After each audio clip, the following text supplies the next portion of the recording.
Cell biology, the science of structure and functioning of cells, is one of the fascinating fields of study in modern biology.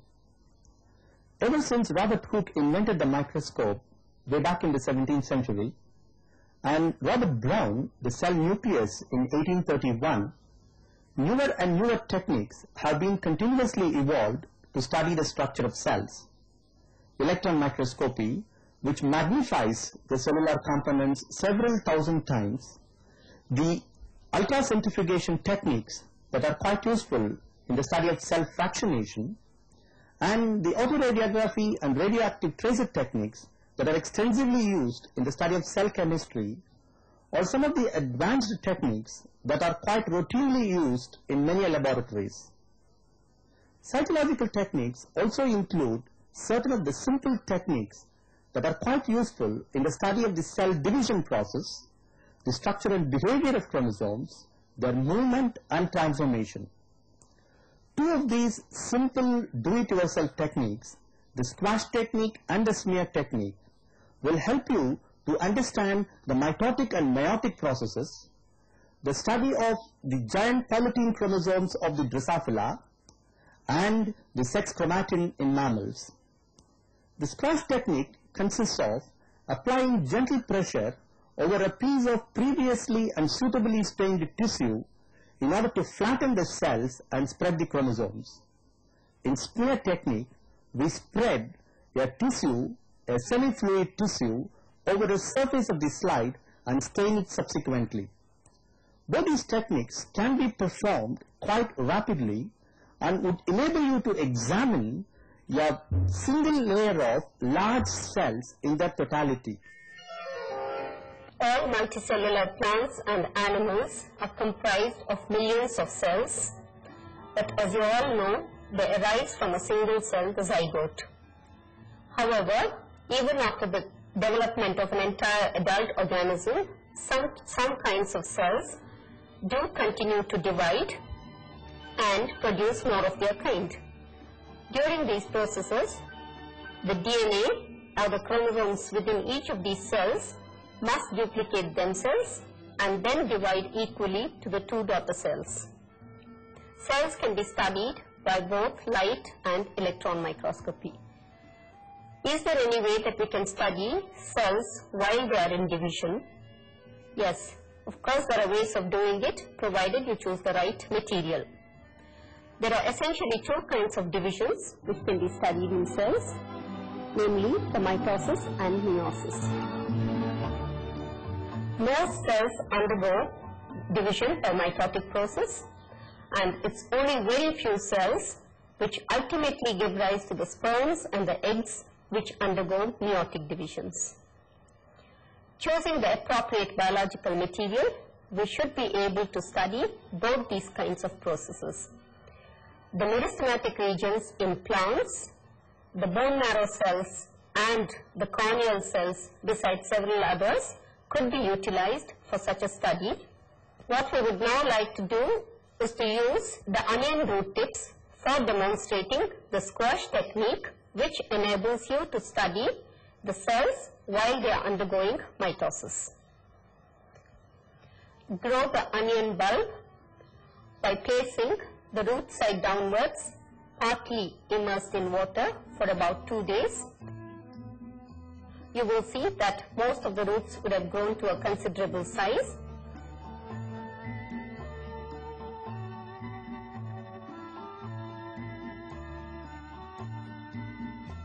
Cut the root tips and fix them in ethanol acetic acid in the proportion of 3:1 for about 12 to 24 hours. Remove the root tips from the fixative and you may transfer them into a tube with 70% alcohol, and for prolonged storage, store the material in 70% alcohol until you use them. When you need to make the squash preparation, remove a few tips from the 70% alcohol onto a watch glass.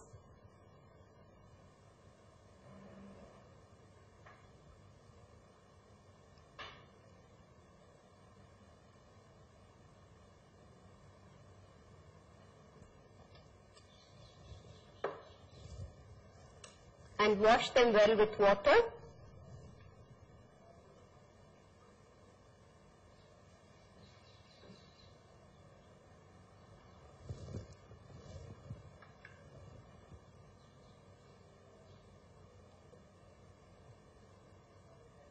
Drain off the water.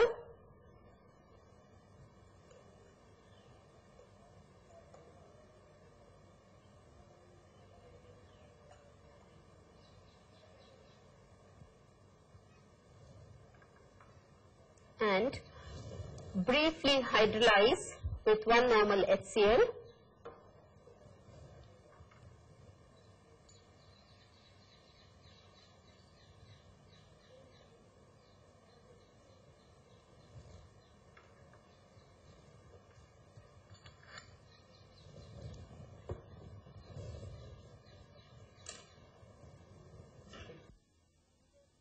You may hydrolyze the root tips either at room temperature for about 10 minutes,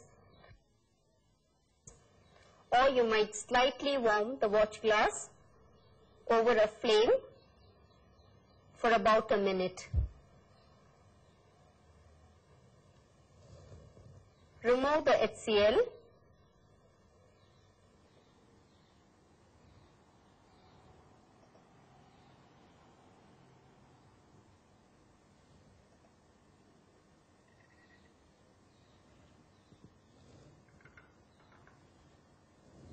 And add 2% acetoocene onto your watch glass with the root tips.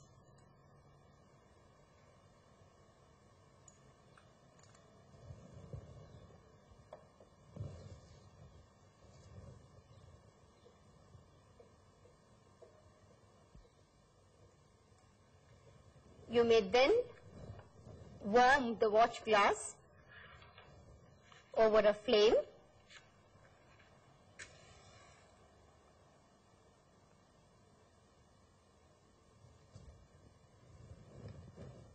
Briefly warm the watch glass over the flame .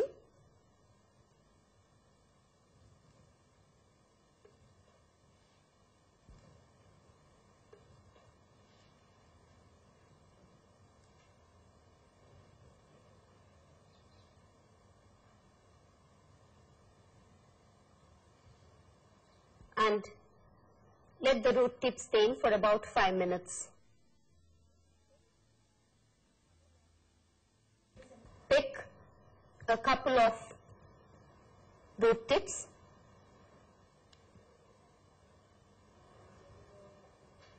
and place them on a slide.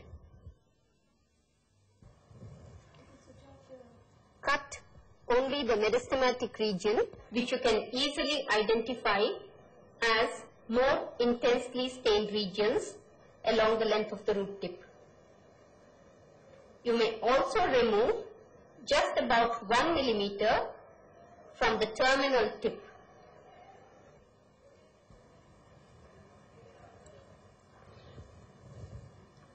Place a drop of 45% acetic acid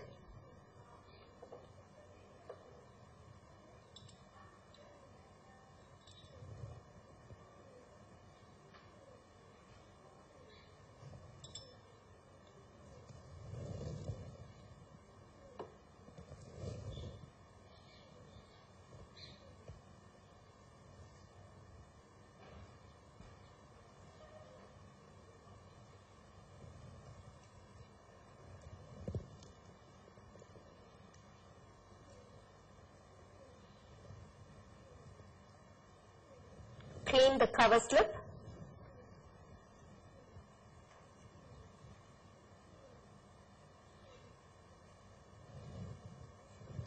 and gently place it over the material.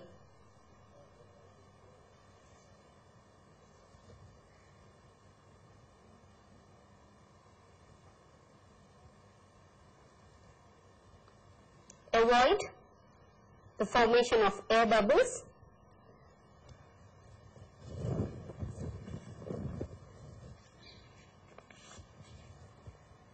Place the slide between filter papers.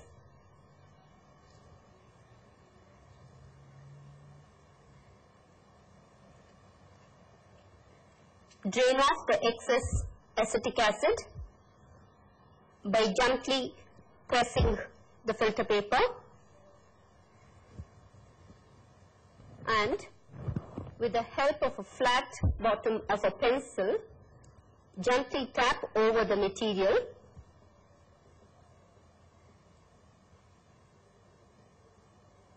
to get a good spread.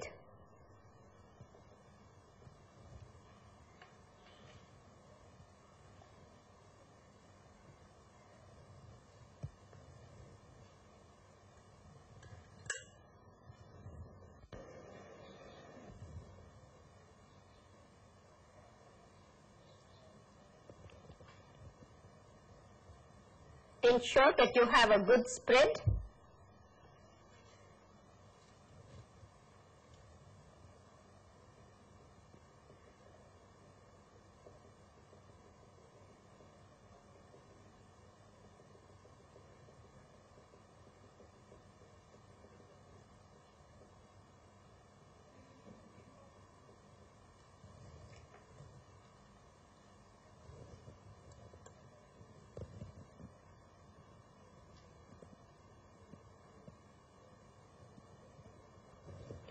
Seal the edges of the cover slip with the nail polish or DPX.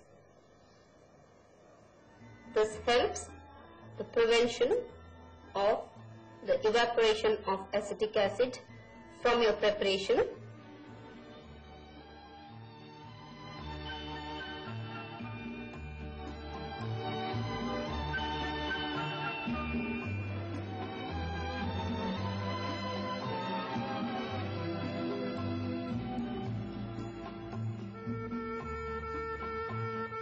And the slide is now ready to be observed under the compound microscope.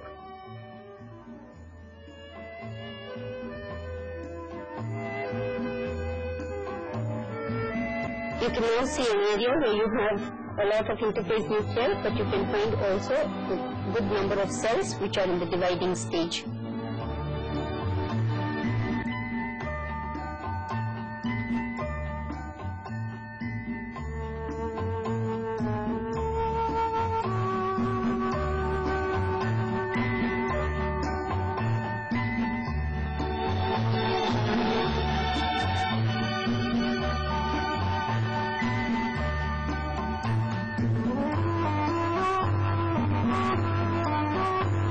As you all know, the first stage during the mitotic division is the prophase, and we'll see what a prophase looks like in the preparation that we have made.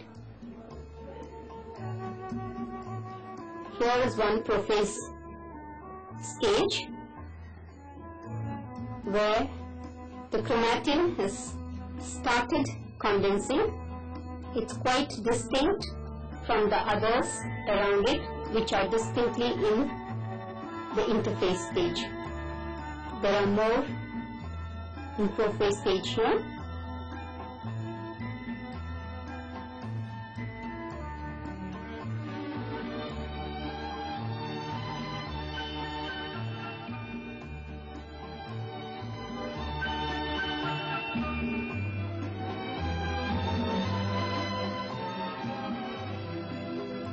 You can yet see another stage of prophase. You can even term it as the late prophase.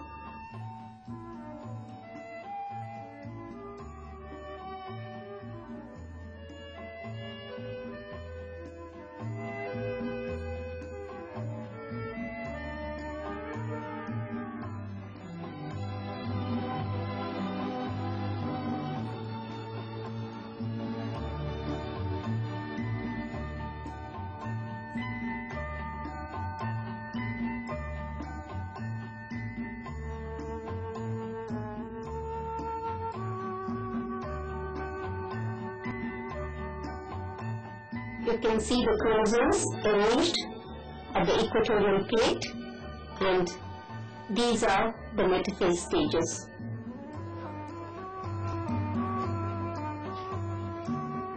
In some of them, you can even see the two chromatids very distinct.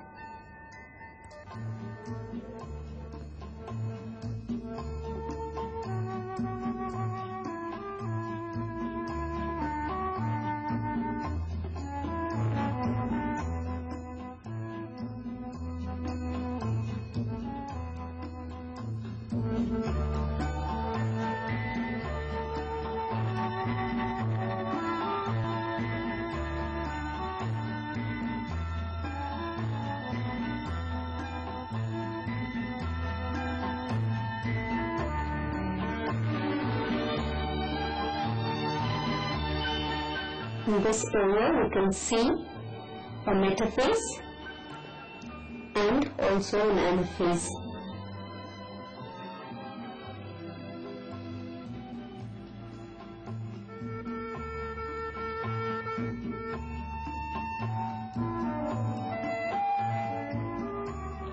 Here you can see that the chromosomes have just started moving to the two poles and represents an early anaphase.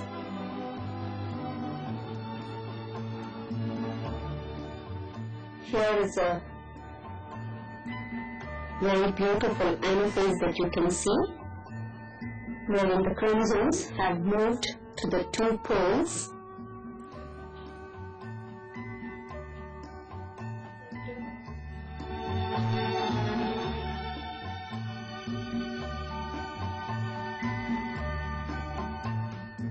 Here you can see an anaphase where the chromosomes have moved to the two poles, which subsequently will go to form the two daughter cells.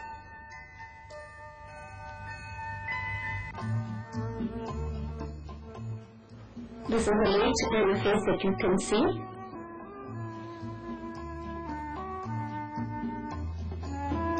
You can see a telophase here.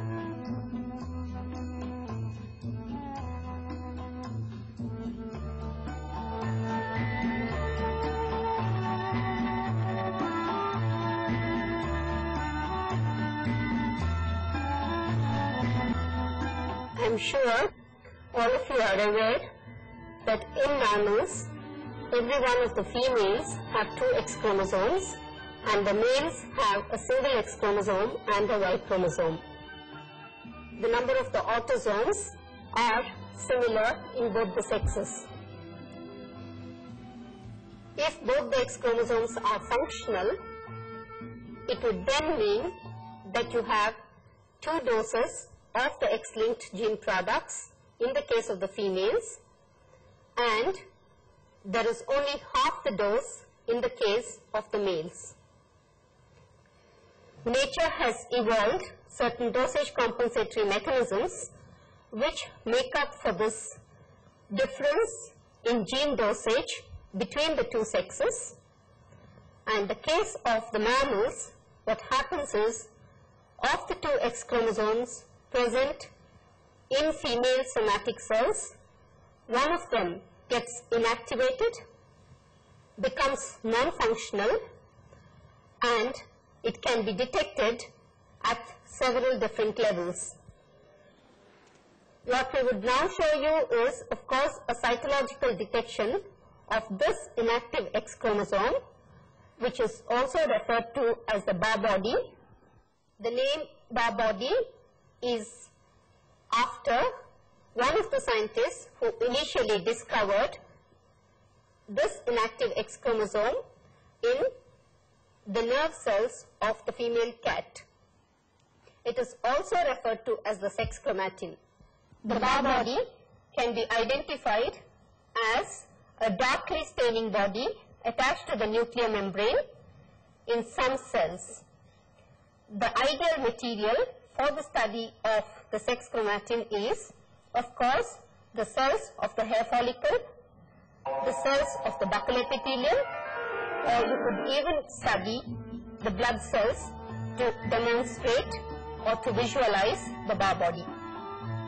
We would show you how you can visualize the sex chromatin utilizing the cells of the buccal epithelium. You may either use blunt spatula or a teaspoon and scrape the cells from the epithelium of the inner cheek. Discard the first scraping. Repeat this process of scraping and spread it on a slide. Briefly air dry.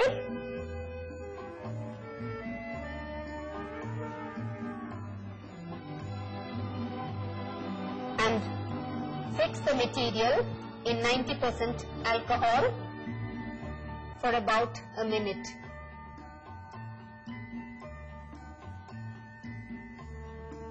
Remove the slide from the fixative.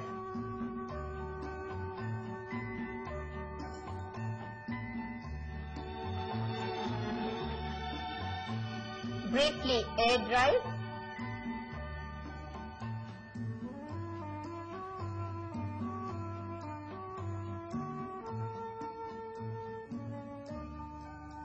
And hydrolyze in 6 normal hydrochloric acid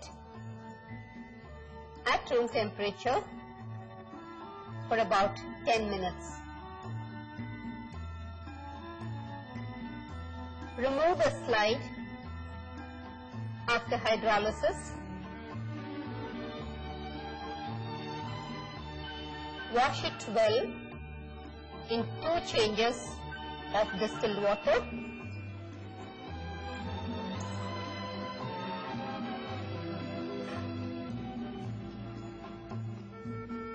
Dry the slide briefly and stain with 6% phosphate buffered Giemsa stain for about 10 minutes. Remove the slide from the stain. Differentiate in water by giving a dip. Air dry the slide and you may now observe the slide under the compound microscope. Or you may dip in alcohol, clear the slide in xylene, mount with DPX and then observe the slide under the compound microscope. Here you can see within the interface nucleus slightly more intensely stained chromatin body, which represents the sex chromatin or the Barr body.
you.